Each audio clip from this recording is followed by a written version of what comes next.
Hey guys, I'm Kent, aka East Coastish, and welcome to my channel. So I've got a very quick install today, and it's for one of the last angles on the bike that I'm not in love with. So I've been building this 2022 Honda Grom for, I guess, about a year at this point, and again, from almost every angle, I absolutely love it, except for straight on at the headlight. It's just so big and out there. It's like out there, I mean, gross. And doesn't really go with the rest of the bike. So there's been a light that I saw over a year ago that I've been bugging Kevin from Steady Garage every couple months for an entire year about, and I finally have it. And that is the Type 56 light that Steady Garage and Chimera Engineering put together for their Type 56 bike that I saw for the first time at the Barber Small Bore event in 2021. That was before I had my Grom. I think that was before the Grom was actually released in the United States, but it really sets the bike apart and I think is going to be that awesome look that I'm missing currently with this stock headlight. The other thing is the stock headlight light output is pretty weak. I don't ride in the dark too often, but for those that do, I've heard pretty constantly that the light sucks. So I've got my other 22 Grom. Once I get this on, I'll do some light comparisons. It's actually starting to get dark right now, so that'll work out so that I can show not just how awesome this looks on the bike, but also how effective it is from a light perspective. So there's actually a few options that Steady Garage offers with this kit. The base plate can be in black, like I opted for, or you can get it in raw aluminum. The hood here, which I went with aluminum, you can also get in black. And then I opted for the Squadron Sport Light. There's I think it's called the Pro model, which has even more light output. But again, since I don't run my bike in the dark too often, I think this is going to be just fine. And I'm curious to see how much better it is from a light perspective. The other option that I opted for here was you can get an OEM trim piece already installed. The install notes mentioned that here on the back, putting it onto this kit is particularly difficult. So I figured I'd spend a few extra bucks and have it pre-installed so that it should be just that much more plug and play. But you can save a few dollars if you want to try to wrestle it on yourself. So let me get this on again, a very quick install. It's going to be the 4 bolts that hold the side to move the whole headlight off, then a couple of screws to take this off the old one and get it onto the new one. And then the plug situation, there's a couple of wire taps that you need to grab power and ground.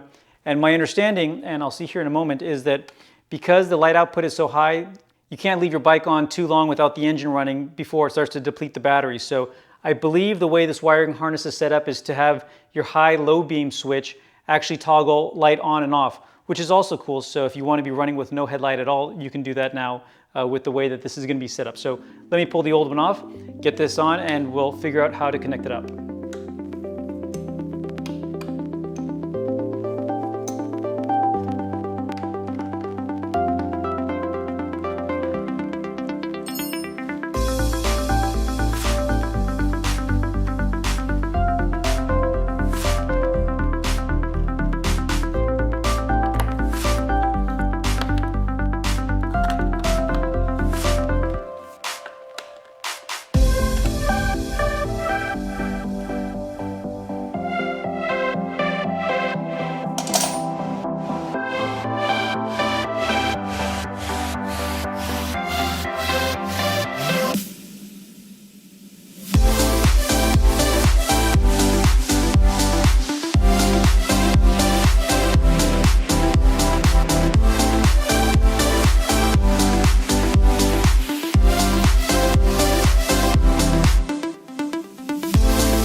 So here's the wiring harness that comes with the kit, and as I mentioned at the beginning of the video, the way this light is going to work, there isn't a high-low beam, but it will let you use your high-low beam switch to power the light on and off. So we're going to, on the left side here, pull this out, which is where we grab, I think, the switch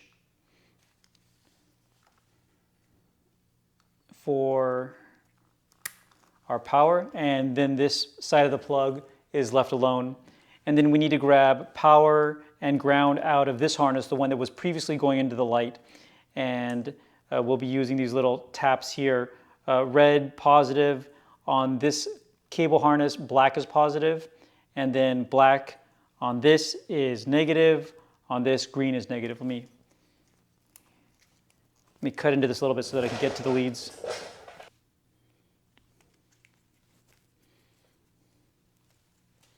Okay, so first we'll start with positive. That's the red wire in the harness with the kit. And that goes into the black wire coming off the harness on the bike.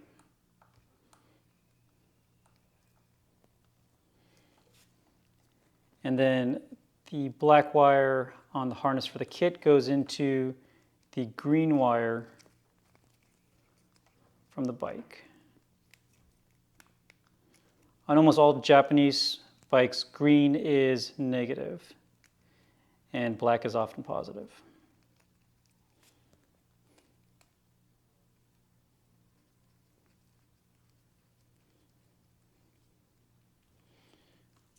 Okay, and that should be it. Before I button it all up though, let me go ahead and put it together and turn it on and make sure that everything works.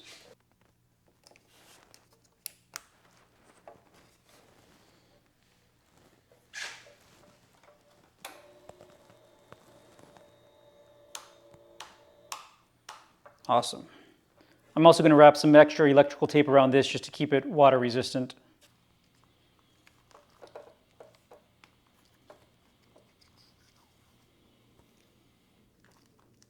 I'm actually also going to put a zip tie here just to make sure this wire bundle doesn't come out.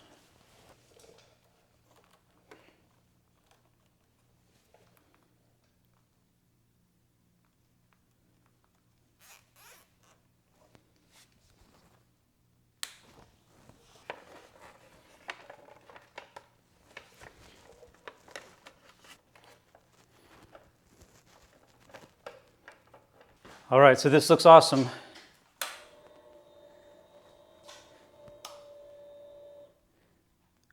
Hard to tell how bright it actually is here in the garage, but let's get it on the street.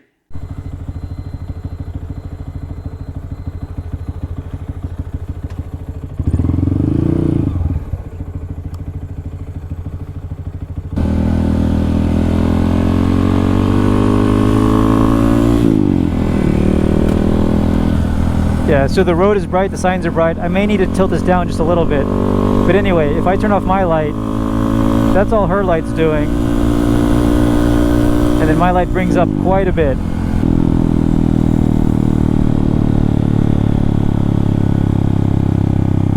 All right, let's try to do a Chinese fire drill here.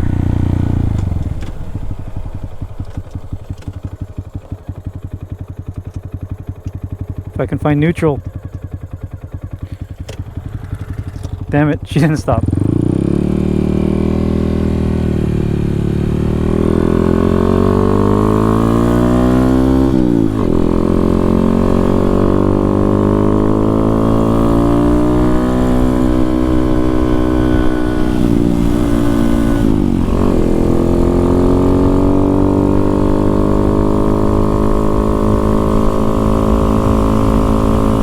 Anyway, again, this is the difference. This is with me running with no light and just her light.